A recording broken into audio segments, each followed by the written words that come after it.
What is the coil? It's a huge volumetric thing out in space. It's a thing that you have to be able to fly outside to look at. It's a thing you have to fly inside to be surrounded by. I think you fly through bits of it. It's a technical nightmare. It's all manner of things.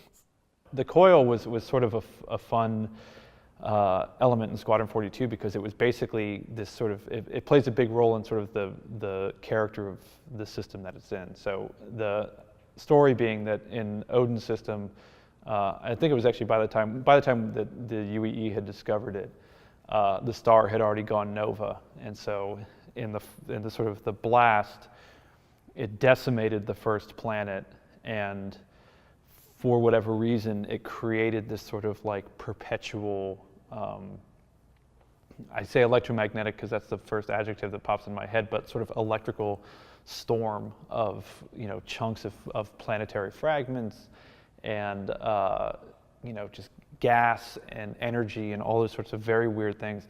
And so it created this sort of,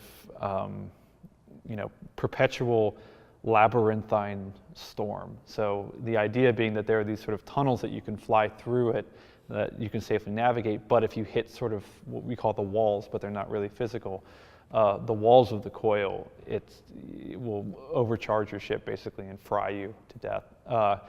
And so it created this interesting dichotomy of with these planetary fragments, a lot of really cool stuff that you would normally not be able to mine, like being able to actually mine the core of a planet and stuff like that. And so it created a kind of unique opportunity for more risky mining consortiums to basically like take the plunge and travel inside the coil to try and get access to this sort of the potential vast resources that could be in there. But it was extremely dangerous, and the sort of the walls, like I said, of the coil shift. So theoretically, where you're mining could seal up and you could be trapped in there.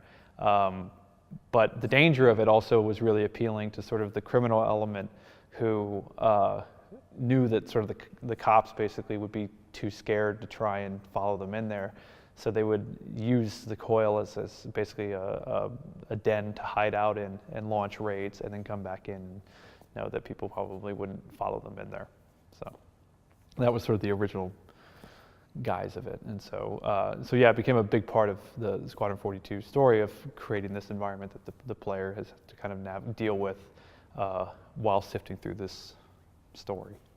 If you're building any kind of conventional game environment, you've always got a clear direction, or you've got clear reference.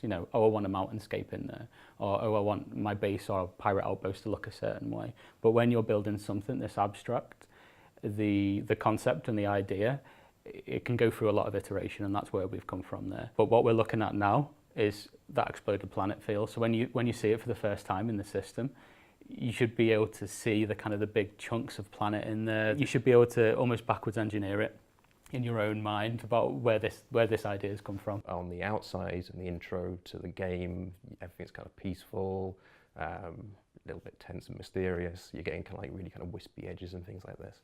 But as soon as you start to kind of like probe its depths a bit more, kind of like rooting kind of mysteries out and things like that, you're starting to get kind of like more violent. It's closing in on you, getting more claustrophobic, and kind of it doesn't want you there, it's pushing you away and things like that.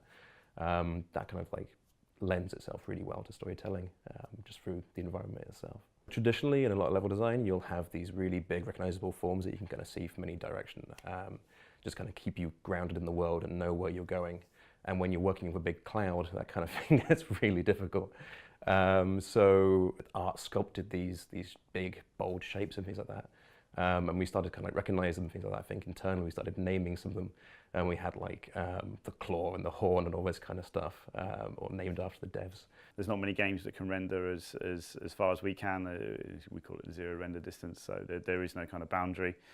If you think about kind of floating through the clouds in a plane, it's pretty much that on a huge scale. It needs to do several things for gameplay, for design, and obviously for Chris's expectations as well. on the visuals. Volumetrics in 3D software, hardware, generally are very difficult to achieve. Even offline rendering, if you start to enable sort of fog or clouds or anything like that, it becomes hugely memory intensive. So yeah, it's a huge challenge to do this stuff real time and to be able to kind of fly around it. The trouble is, because this is a volume, it's not even like having a really large 3D object. It's like, if you did it in a naive way, you would actually need the full, like a voxel for every square kilometre, or cubic kilometre I should say. So yeah, any time you try and turn up the resolution on it a little bit, suddenly it costs 8 times as much memory. It's gone back and forth through a few different sort of technological approaches. For a while we were very focused on getting very, very hard walls at the cost of the fluffiness. So we were going to be able to have some softness, but it was going to be a very clear distinction between like hazy stuff and rock solid stuff, and that worked for some of the interior scenes, but it was also, we hadn't really wired it up to any third-party tools, so it was a very limiting experience for the artists, and they didn't have a quick way of iterating on it, so that didn't work out quite so well. Since then we've switched to a format called OpenVDB that's, I think it was developed by DreamWorks originally for doing foggy type stuff. But conveniently, that's quite a common output format from a lot of third-party tools. So it kind of lets the art teams chop and change between exactly how they want to get the asset to the engine, and then we just have to pick it up and convert it into our own format internally. When we started doing the Coil, we started by using fume effects to simulate these large cloud volumes. But we quickly found out that doing this using fume effects would take a long time to iterate upon, and that the results we would get would vary drastically between each setting that we changed. We felt that this would be a bad method to actually iterate upon in the future. So we started using Houdini. So in Houdini, we started with this large source object here, which the environment art gave us. We converted it to a volume and cut shapes through it. And we can see that by looking at how it is as a 2D representation of the volume. And so the whole process basically allows us to take this step by step and iterate upon what we've made very gently and very non-destructively. And by applying different noise to the various stages, we can create lots more interesting shapes that you see. We're also able to merge 2 different graphs together. So we have the main graph, which is the large dominant shapes, and then there's a subtle shell that we put on which we mix together to create a more interesting coil. So this is the shell we're seeing. We also have this haze, which is the gentle stuff which you fly through and picks up the light, and then we mix it together and resample it to create better quality at the end. And this allows us to have the final version of the coil.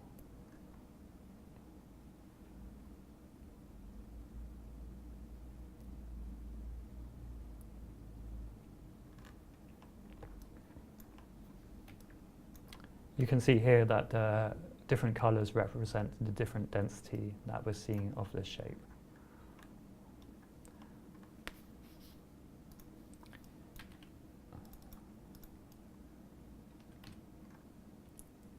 In Engine, you can see that we can import the whole coil form as the VDB grid straight into the viewport.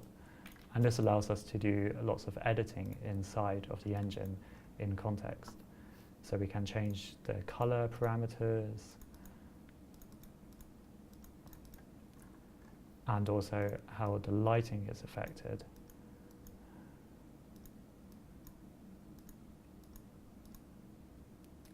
And we can also reduce or increase the density. And this allows us to create lots of different effects throughout the whole game.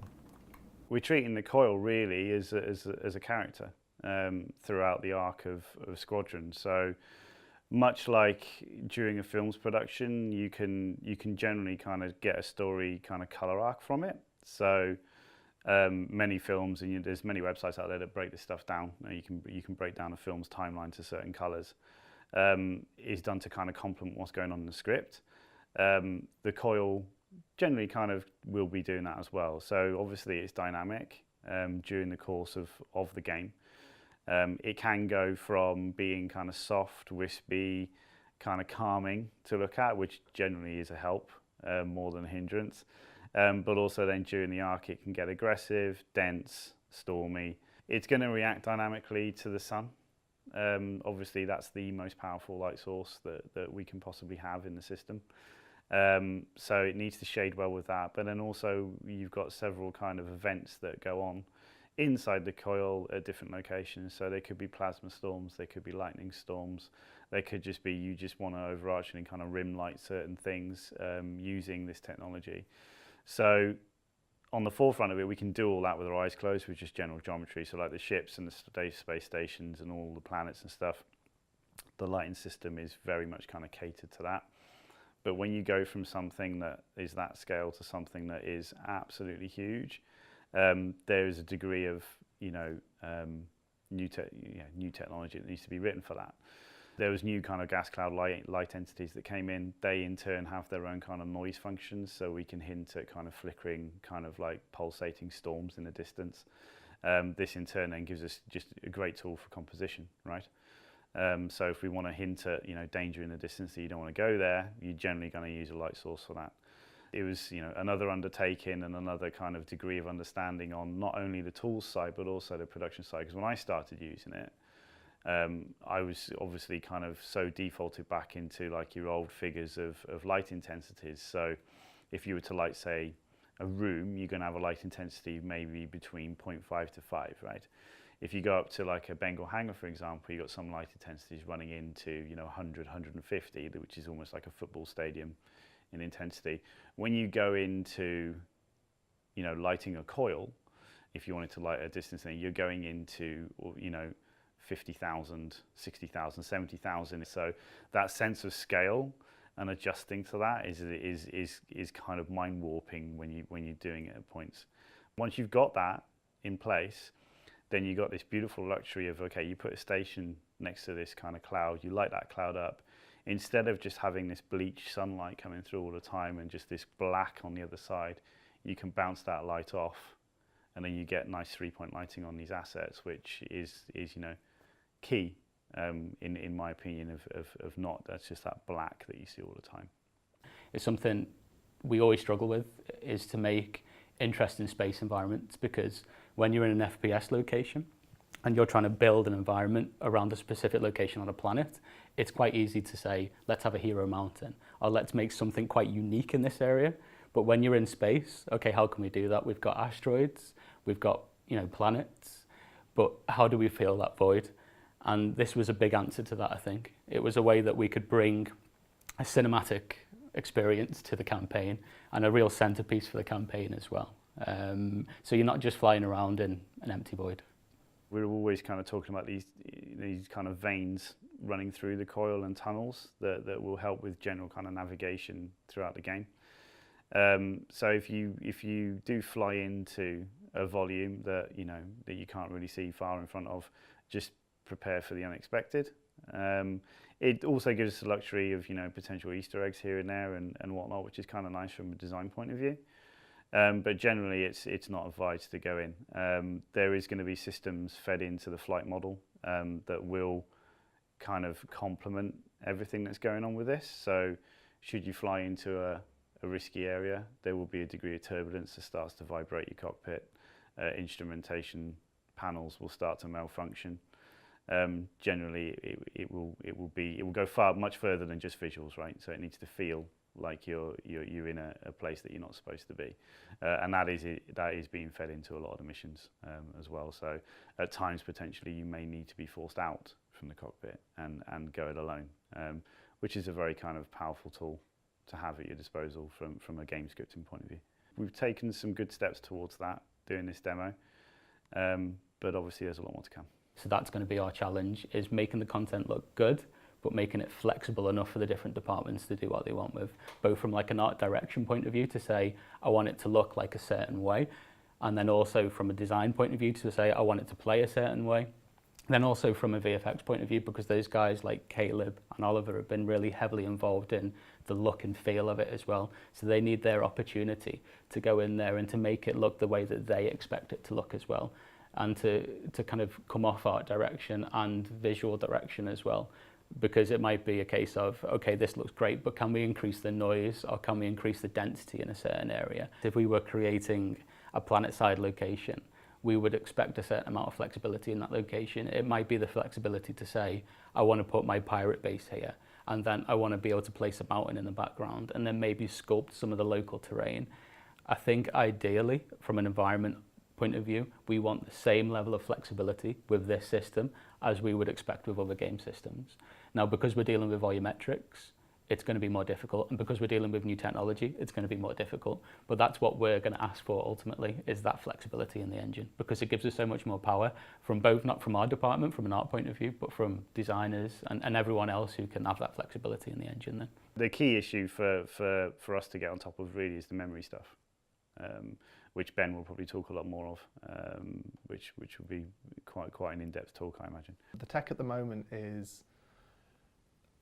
it's functional, but it's very memory hungry compared to what we would want to ship. I'd say we probably want it to run in about 10% of the memory that it currently costs. We want to absolutely confirm that the things that we've achieved with the current tech is exactly how we want it to look. Like, completely nail down the look of it. And then once we've nailed down the look of it, we can go back and say, where are we wasting memory? Where are we wasting performance? We need more debug tools in engine, really. So we can take a slice through it, for instance, and just find out where's it spending memory and is it getting any benefit for the memory it's spending there? Like, being able to sort of work out whether the asset has a bunch of areas that it's spending memory that it doesn't need, or if it's something in our compile process that is wasting that memory.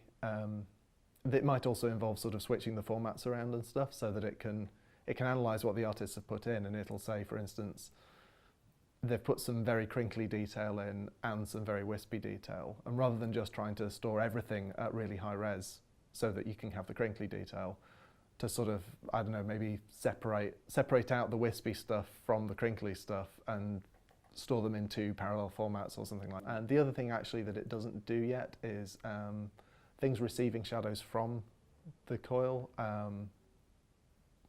That's a thing where we kind of need to be absolutely certain of the tech that we're doing for now, because once you have to cast shadows onto other stuff, you're looking at other systems. So yeah, other parts of the engine would then have to start receiving stuff from the coil to say, yes, there's a shadow here.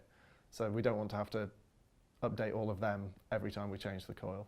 That is a challenge because it has to talk to a load of other systems, but at the same time, it's quite similar to how we have to do atmospheric scattering. So I'm kind of assuming that we're going to be able to kind of like thread into, generalize the path that the atmospheric scattering's using and sort of talk to the system through the same hole, basically. By switching to a hierarchical format, it just means if there's a big empty hole in the middle of it, or there's an area where it's fairly smooth data, then we just don't have to spend that much memory on it. It also means that, so we kind of ray march through it for each pixel, so anytime you're going past something that actually knows up front that it's low res, it doesn't have to do as many samples as it passes through that area. That's what we've currently got in terms of runtime performance. We're also looking at doing things like, because it's quite fluffy, you possibly don't need to be running it at like one ray for every pixel. Like you could run it at half or quarter res, and then after you've done it, work out which pixels don't match up with that very well, and like throw some extra rays at the bits that need that need fixing up afterwards, rather than just sort of brute forcing your way through the entire thing. So overall, like if you a lot of space games generally, and our game up to this point really has been you jump from point A to B. So if you wanted to get from planet A to planet B, for example, you're just going to go into orbit and take a jump. That's okay for the most part, but for a heavy story-driven game, it's extremely boring. So the Coil gives us the facility to almost kind of like design routes and design pacing in space. So rather than just the quickest point from A to B is a straight line, we may be forcing the player into these kind of different scenarios, which again is nice. But it also, much like when you design an FPS map, you need to design the routes through the Coil as well. So yeah, that's again incredibly challenging, because you've got third-party tools that really don't facilitate that, but we've got these tools in the engine that do facilitate that. It's about marrying those things up together to make that possible. So the Coil opened up this whole gas cloud tech, and as the Coil is like this large stormy nebula, we can actually use the same tech for other parts of the game. So whenever you want to enter a nebula, we can use the same volume-based technology to fly through the different forms and create really interesting different environments for the player to explore. So cooking is a process in Houdini for evaluating this large node graph that you make. It's a very procedural system. So in FumeFX, you generally simulate, so you calculate from one frame to the next frame what happens. In Houdini, you can also do simulations, but you can also procedurally generate from a source mesh all the different stages that you put on top of it. This allows you to go into one stage and change it and make a small iteration there and have it all follow through. One thing that we concentrated on during the development of the Coil was not just the volumetric aspect of the Coil as an entity, but it was also visual targets for how it should look and feel at certain points in the Coil.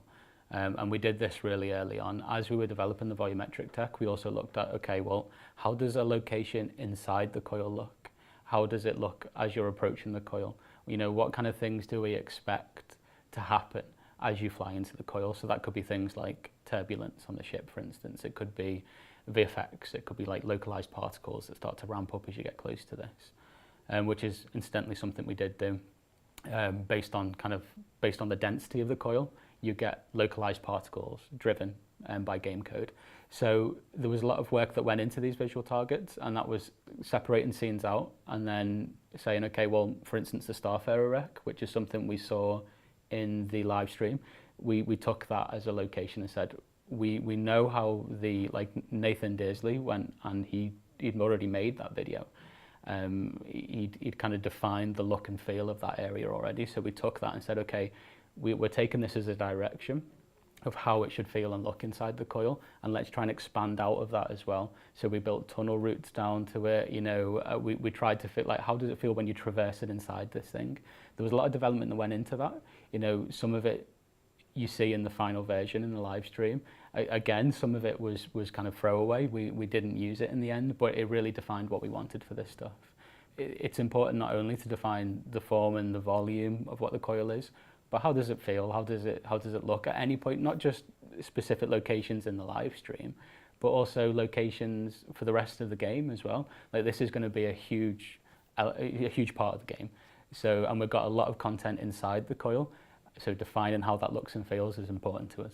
Really late on in development, we're talking maybe a week or two before we went live, we had a direction change on it. What we had made was looking pretty cool, but it didn't feel menacing enough. It felt too enjoyable for a player to be in that environment, whereas everything, like I was describing before, this is supposed to be a hostile environment. It's supposed to be somewhere that you shouldn't really go to as a player. It wouldn't be where you'd choose to build your station, for instance. So we had to change it, and we had to make it look more in line with the lore of it. And that was a colour change. Yes, we went from the ethereal blues to this kind of more menacing red kind of vibe to it, which I think just changed the mood and the feel of the entire chapter or mission that takes place there.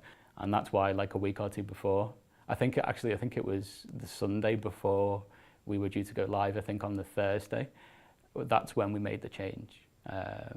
And it was a case of kind of me and Caleb sitting on it on Sunday and kind of trying to come up with something. Monday morning we had a review with the directors, with CR. Luckily they liked it. So we were already starting to, discover new uses for this technology. For example, like in Treyo's scene in the demo, you're in this kind of debris field that's sort of rotating around that planet. Generally, it looked quite flat without any volumetric shading in it. Fog, obviously, everyone knows I'm a big fan of the fog. So we've already started using, can we use this technology to complement, for example, asteroid fields or rings around a planet? We do have a type of shader that will do that, but it's very kind of cheap and suffers with kind of breaking at certain angles. You'll notice it in the game. If you catch it at the wrong angle, it'll kind of look a little bit strange for a split second and then snap back. But with this, because it's fully volumetric and fully kind of shading correctly to the sun model that's there, it just looks 10 times better, and you can fly into it, so you get that sense of full volumetric shading, which is really nice. You get that sense of depth basically that the other technique won't give you. Almost like location scouting, we call it. Similar to how development happens on a planet, actually, is that once you've built this location, you've built mountains, you've built rivers, you've built the sea, you know where all your kind of key locations are, and then you can go into that environment and say, okay, I want location A to be here on this mountain, I want location B to be down by the sea or something like that, and then you can work out a path between it. It's a similar kind of process here where we kind of build a section of the coil that just works and looks cool and visually is what art direction expects it to be. And this is where I go back to that flexibility as well, because having that flexibility means that we'd have a little bit more control on that in the engine, rather than just saying it would look cool from this location. Oh, but the pathway out of here doesn't really work well. We would then be able to create a pathway out there that worked well for us. In terms of connecting these pockets together, that's going to be slightly different, and that's a challenge that's going to come up in the next few months. We're going to have different locations in Squadron, different really cool locations, and they're going to be different pockets, and we're going to have traversal routes between those locations as well. And for me, the traversal routes are going to be something that I'm hoping we can really play with. How do those traversal routes work? Are they going to be really closed-in environments like tunnels? We did do some, you may hear from some of the engineering guys, like when we started really early on in development, we did a lot of, rather than big open spaces with this volumetric technology, we did more confined closed spaces, so tunnel systems that connect together. As a player, navigating these tunnels feels cool. So maybe we can look to bring some of that back in as well. And we've got different mission-specific locations in Squadron, connecting them with cool tunnels. Design would love that as well, because it gives them an opportunity to get some flighted gameplay in there. Like the stuff that we made for the live stream, when you come out from Shubin to the outside of the coil, yeah, it felt cool, but you didn't really recognize it as being a volumetric entity until you quantum traveled away from it. Now, if we did travel into Khan's base or any other specific mission location, let's close those tunnels down and see how that feels, because that could be a really cool traversal. We're being really industry leading here. Like when you build a lot of conventional environments, there's a lot you can look back on. There's a lot of influence you can look back on. There's a lot of other games that tend to have done the same things. If we were looking at an FPS environment around, I go back to this pirate base on a planet, but if we had a jungle around that base, then we might go back and look at some of the earlier Crisis stuff. Or we might look at some of the more recent environments that are coming online to try and kind of drive the workflow and practices that we have. But when it comes to building with this technology, because there's not really a great deal out there, we're defining that workflow, we're defining those practices. So there is a bit of trial and error in there, and that's the difference. If I was going to make a texture for a rock, I'd know exactly what software to use. If I'm going to make a voxel for a volumetric system, well, there's a few options in there, some of them are better than others, and that's what we've got to work out, really.